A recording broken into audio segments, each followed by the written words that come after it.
নতুন ভিডিও এনেছি lower back pain exercise. এই এক্সারসাইজটা করুন, আপনারা এমনিতে বেনিফিট পাবেন। একবার করে দেখুন, তারপর আমাকে বলবেন। চলুন ভিডিওগুলো দেখে নিই। সেট বাই সেট দেখাবো 3টে এক্সারসাইজ।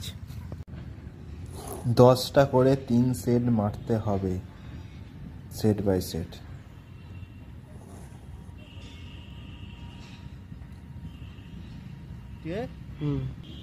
দু নম্বর এক্সারসাইজ 3 সেট করতে হবে, 10টা করে।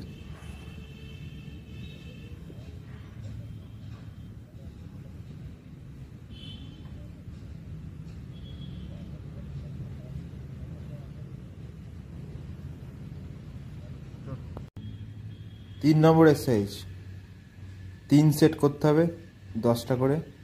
যার যেমন স্ট্যামিনার সে তেমন করবে। 10টা বলছি বলে 10টা করতে হবে তা না, তারও বেশি করতে পারো। এগুলো করলে ব্যাক পেন রিলিফ পাবেন আপনারা। নমস্কার।